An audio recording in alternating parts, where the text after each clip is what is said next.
Settle everyone. Roll sound. Speeding. And action. Ah, this is the life. Beautiful spring day. Top down in a Mercedes convertible. Good stuff. And something I never thought was possible. A car like that was only for rich people. Something I am definitely not. But when I counted up the actual overall costs, I realized it was something I could do.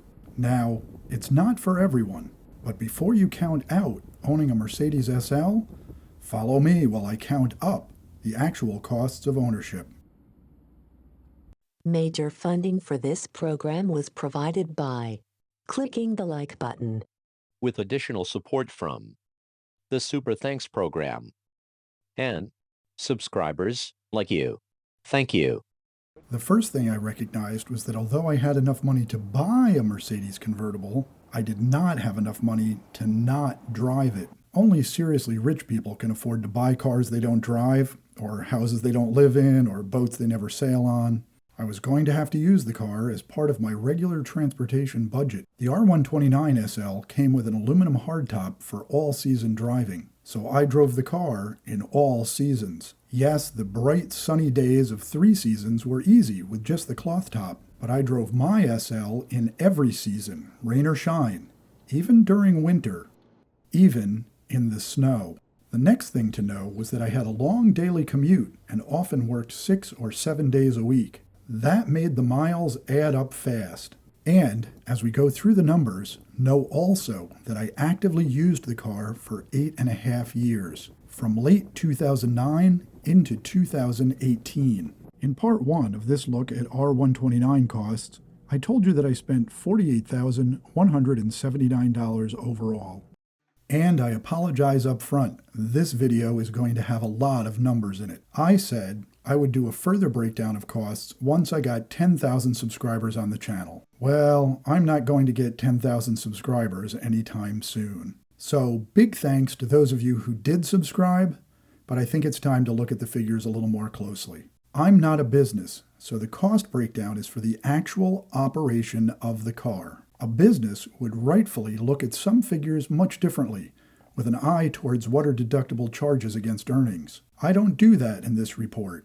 Also, I did not include other legitimate costs like parking, car washes, or highway tolls, although I did pay those as well. Those costs would be incurred by any car. They are very variable, and I want to separate out the costs that can be logically assigned to owning and driving a 1990 Mercedes 300 SL.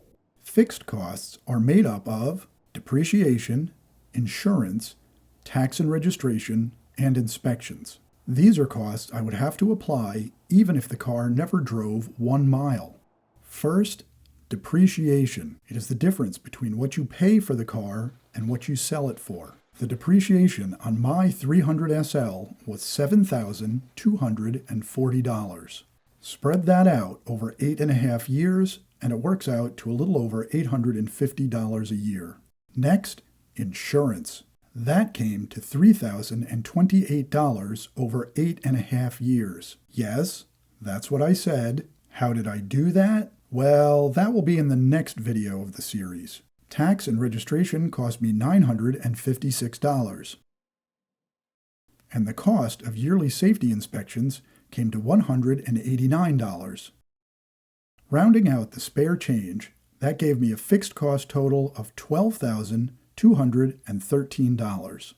Now, I like to think of a car as a machine that makes miles. On to the variable costs. So these are the costs that increase as you put more miles on the car. The more miles I put on it, the more money it costs. These things are directly related, like gasoline, oil, and oil changes, tires, and the parts and labor for both regular maintenance and any repairs that come up. So let's break that down too. It turns out that gasoline was the #1 cost category by far. Over the 8.5 years I drove the car, I racked up a gasoline bill of $25,846. I also added $103 of motor oil outside of the scheduled maintenance oil changes. Oil changes, which all included a filter, came to $1,188.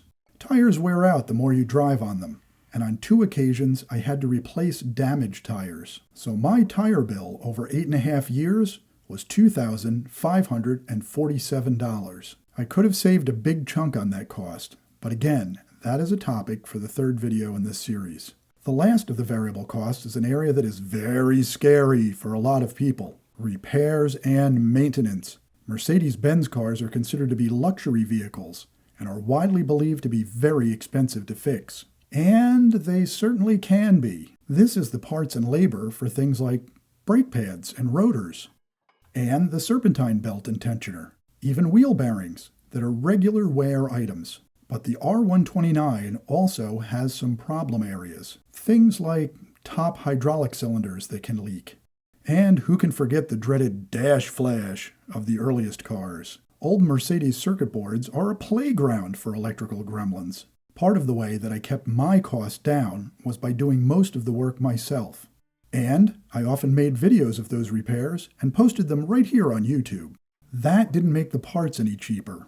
But not paying over $100 an hour for someone else to change my brake pads or rebuild the top latch mechanism began to show some remarkable cost savings. Nevertheless, the parts and labor portion of the cost came in at $6,279. So the total for my variable costs were $35,965 for an overall grand total of $48,179. Here is the real kicker. When I bought the car, it had just over 59,000 miles on it. Almost 9 years later, when I finally sold it, it had 218,000. I actually drove it 158,597 miles. Divide my total cost over my total miles driven, and you get 31 cents a mile.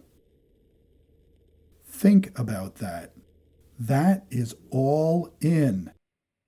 All the fuel, all the insurance, all the tires, all the repairs, all the oil changes, and all the depreciation. 31 cents a mile. So how did I do it? Why was my insurance so cheap? What kind of gas mileage did I get? Look for them in the 3rd and final part of the R129 Actual Cost series. Thank you for watching, and remember to Keep rolling.